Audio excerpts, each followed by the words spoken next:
It's not that we miss our blessings, it's that we can't fully experience them because we've been running on empty for so long. When we neglect our own hearts, we lose the capacity to truly enjoy the life God has given us. Jesus said, "Out of the abundance of the heart, the mouth speaks," in Luke 7, verse 45. If what's coming out is frustration, short tempers, or constant weariness, it's not because you don't appreciate what you have, it's because you've been pouring out without being poured into. What if I told you you already have joy? You just haven't learned how to recognize it yet. When I discovered this truth, it completely changed the way I saw my life, and it helped me to break free from the lie that I've started believing that I was unhappy. If you're new here, my name is Julie, and I help Christian wives who feel worn out in their marriages and motherhood to become joyful, free, and whole again, even if your circumstances don't change. If you need this encouragement, I'd love for you to press that like and subscribe button to join this community. If I had to give the simplest answer to this title, it would be this: learn to live in the present. There is so much joy in choosing to slow down and savor the moment you're in. But as wives and mothers, we often find ourselves looking ahead, waiting for the next season, the next milestone, or the next stage that we think will make life easier. It would be easy for me to simply just say, don't do that. Just focus on the blessings right in front of you. And truthfully, I try to live this way myself. I remind myself daily to notice and appreciate what God has placed in my life right now. And it does help to keep me grateful, but I also know how challenging it can be when we're walking through a difficult season in marriage or in motherhood. It's not always easy to feel joyful in the present. Choosing joy in those moments takes something deeper than just good intentions. If you're in a difficult season and you're feeling emotionally worn out, I want to invite you to my free webinar where I take you through 5 shifts that will help you release resentment, step out of survival mode, and restore your joy as a wife and a mother. You can sign up through the link in the description down below. So let's dive deeper into understanding feeling joyful. As wives and mothers, we pour ourselves out daily, cooking, cleaning, dealing with tantrums, supporting our husbands, and I know it can be exhausting. And in those moments, it's easy to feel like joy has slipped away. You might look at your life and think, if only things were different. If the kids listened, if the house was calmer, if I had more time, then I'd be happy. I used to believe that lie too, and often wonder why my life felt so heavy. But I've come to learn that heaviness isn't always about your circumstances. It's often about how you feel inside. Emotional exhaustion can trick you into thinking you're unhappy when really you're just worn out from giving so much. The problem is we start blaming our kids, our spouse, or even our to-do list, thinking they're the reason we're not joyful. But joy doesn't come from a perfect life.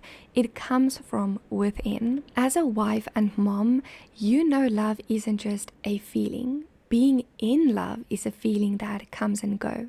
But love, your kids might drive you up the wall and test every boundary, but you don't love them less. Why? Because love is a choice. You choose to love them through the chaos.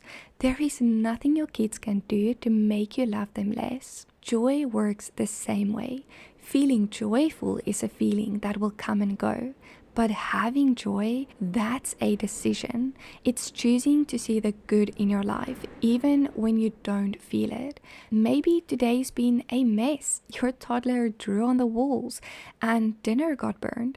But in that same day, there's a moment where your child hugs you tight or your husband smiles at you. Those are blessings, and choosing to focus on them is where joy begins. It's not about denying the hard stuff. It's about deciding to see the gifts God placed in your life. Now, let's go a bit deeper. Sometimes we mistake contentment for unhappiness.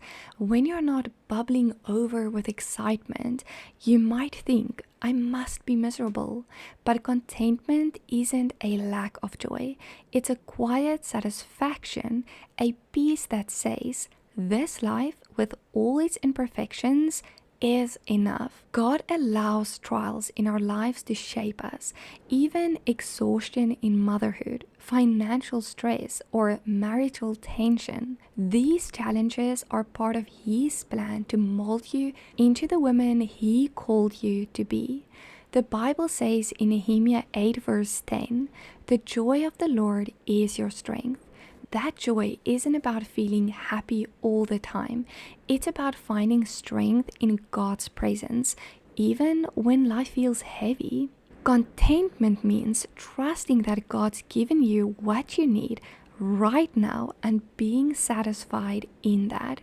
It's about acknowledging that you are in the trial, and instead of praying against it, rather pray that the Lord will help you to learn what you need to learn in this trial and season. Now, as human beings, we have emotions.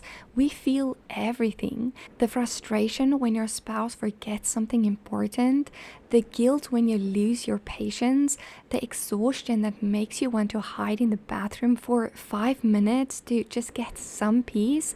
Those emotions are valid. God gave them to you, but they don't get to decide whether you're joyful or not. When you're emotionally worn out, it's tempting to think your life is the problem. But what if it's not? What if the key is shifting your focus? Instead of fixating on what's draining you, try noticing the small blessings, the sound of your kids laughing, the warmth of your home, the fact that you're never alone because God is with you.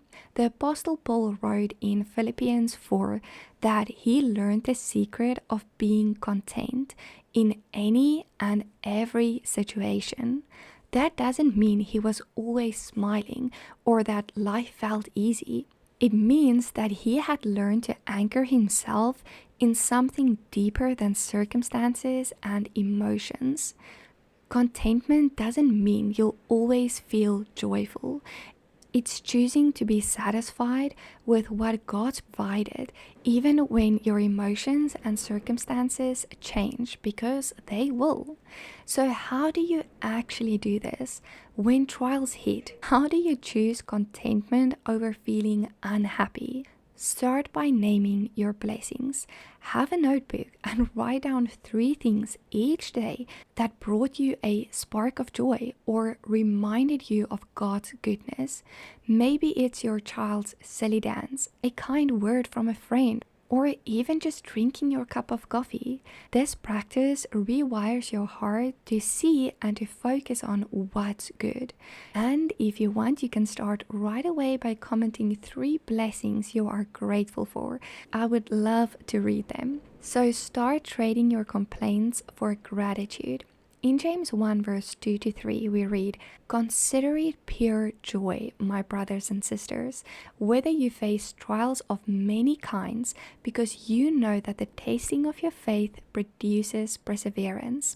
If we understand that contentment is a form of joy, just a quieter, deeper kind, then we don't have to panic when we don't feel bubbly happiness every moment. So realize sometimes you're not unhappy, you're just in a season of quiet contentment. When you're tempted to grumble about the mess or the stress, pause and thank God for something specific in that moment. Honestly, it's not easy, but I can tell you that it works. And lastly, pour into yourself. You cannot sustain joy or even contentment if you never pour back into yourself.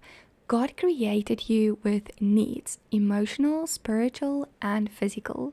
Neglecting them will leave you feeling depleted. Therefore, it's important to spend time in prayer and read the word, not as a task, but as a refreshment. Create small moments that bring you life. Reading, a walk outside, picnic with your family, and also guard your heart from constant comparison and mental clutter. These small choices build a foundation of contentment. You might not feel joyful, but you will also not feel unhappy when you start to feel content with what the Lord is currently doing. And that is exactly where we want to be. Choosing not to believe the lies that tells us we are unhappy, but choosing to be content with where we are at. Again, I would love to invite you to my free webinar that will take you through steps that I have taken to release burden I was unknowingly carrying and to experience true joy as a mother and a wife, no matter what my circumstances are. You can sign up through the link in the description down below. Joy and contentment aren't about waiting for your circumstances to change. They're about choosing to see the life God's given you as a gift right now. Messes, trials, chaos, and all.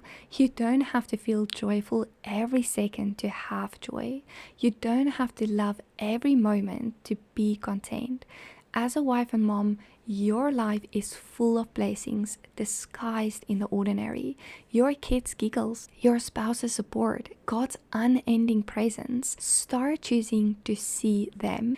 Thank you for watching the video. If you haven't, please press that like and subscribe button and share it with another wife who might need this encouragement today. I hope that you have a blessed day.